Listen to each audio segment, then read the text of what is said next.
Pernah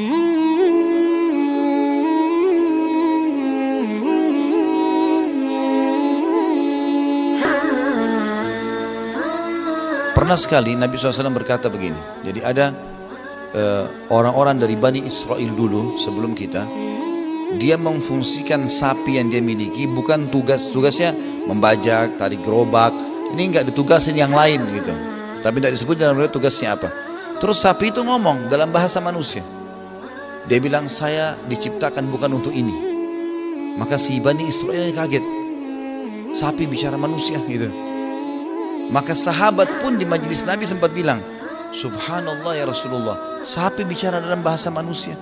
Apa kata Nabi SAW? Nabi langsung mengkat sampai di situ. Kata Nabi apa? Aku, Abu Bakar sama Umar percaya itu. Kalian ragu? Silakan. Aku, Abu Bakar sama Umar percaya. Kalau Allah berfirman sudah selesai urusannya. Seperti itu konsepnya ya. Jadi memang untuk mempermudah kita, karena memang akal kita dipersiapkan untuk menerima sebenarnya, bukan untuk membangkang. Juga riwayat lain, ada satu orang Arab Badui, kebetulan dia mengembala domba, dombanya banyak sekali.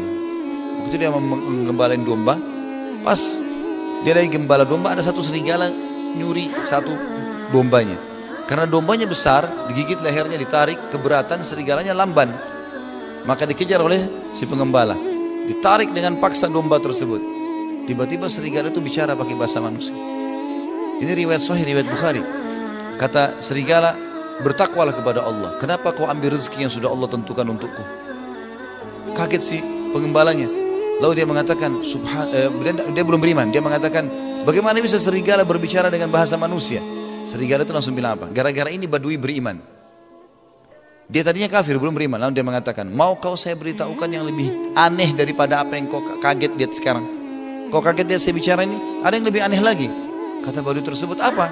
Di Madinah ada seorang Rasul bernama Muhammad, dan serigala mengatakan sallallahu alaihi wasallam, memberikan salam kepada Nabi, gitu kan?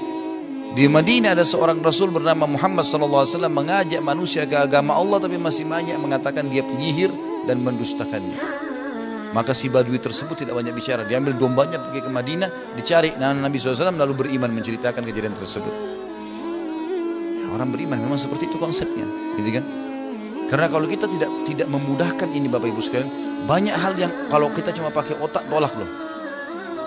Masalah surga neraka, di mana surga? Nggak kelihatan, kan gitu.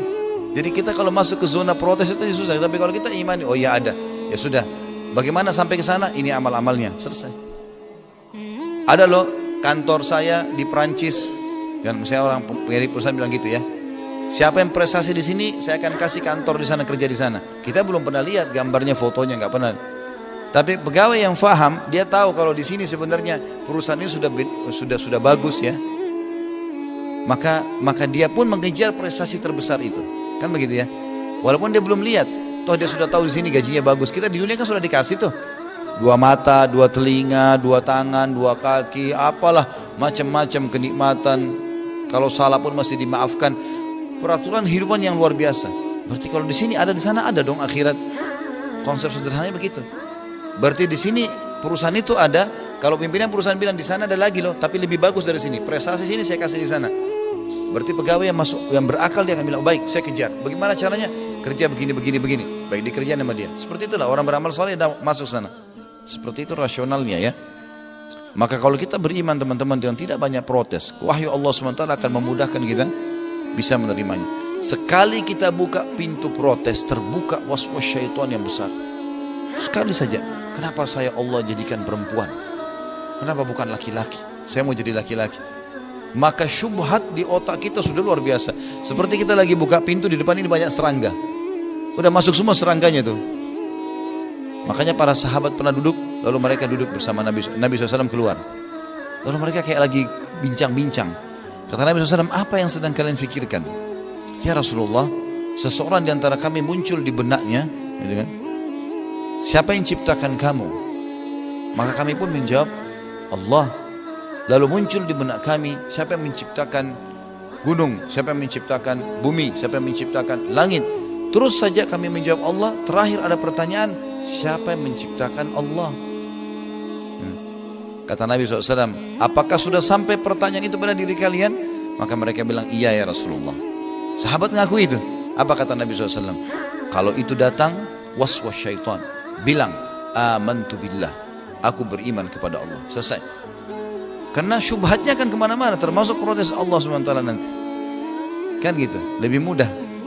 Subhanallah, kita lihat orang-orang, saya lihat orang-orang muslim yang dari kecil sudah aktif di masjid, jadi marbot masjid, betul-betul hidupnya dari masjid rumah Allah, azan sholat, bersihin masjid dapat pahala, udah selesai, nikah, punya anak, keturunan, urus masjid sampai mati. Masya Allah, mudah sekali hidupnya, gak ada protes, ada pengajian dia urus, dia duduk, Masya Allah, nikmatnya luar biasa. Dibandingkan orang yang pendidikan, sarjana, mungkin profesor, tapi membangkang, gak ada Tuhan, gak ada begini, gak ada begitu. Itu kan aneh ya. Dan kita banyak terkurung dengan masalah akademik saja ini. Titel akademik teman-teman cuma pelengkap warna kita sekarang. Belum tentu orang yang tidak masuk di jenjang akademik lalu bodoh. Nah. Saya pernah waktu S2 di Makassar, ada satu dosen, profesor ilmu budaya. Saya juga nggak tahu kenapa dipelajari ilmu budaya di S2 ini. Tapi yang jelas waktu itu saya masuk di kelas habis asar. Tiba-tiba dia lagi bicara masalah budaya orang Bugis Makassar waktu itu. Terus kemudian dia sempat bilang, ada satu tradisi orang Bugis Makassar, kalau masuk kamar mandi kaki kiri, keluar kaki kanan. Saya dengar itu langsung saya angkat tangan, maaf Prof, sebentar. Kalau setahu saya itu bukan tradisi Bugis Makassar. Itu ajaran Islam. Ajaran Nabi SAW, masuk kaki kiri, keluar kaki kanan. Kalau Pak Profesor mau saya bawain bukunya, ada Sahih Bukhari, besok saya bawain. Diam dia. Semenjak itu subhanallah, setiap kalau dia masuk dia tanya, ada Khalid nggak di situ? Ditanya. Saya datang situ, saya jadi kayak penghambatnya dia kalau dia bicara. Nggak boleh sembarangan. Ini bagaimana caranya? Profesor tapi nggak ngerti. Masuk kamar mandi loh, ini hukum dasar. Tapi luar biasa. Jadi tidak selamanya titel akademik jadi tolok ukur. Tapi ada orang subhanallah yang mungkin dia mudah sekali belajar agama, faham, diamalkan, itu jauh lebih mudah, lebih baik. Maka ini harusnya digarisbawahi teman-teman sekalian. Dan subhanallah, kepekaan kita dalam menerima hukum Allah menanamkan keimanan dalam hati sampai kita nanti sangat pekah dengan Allah.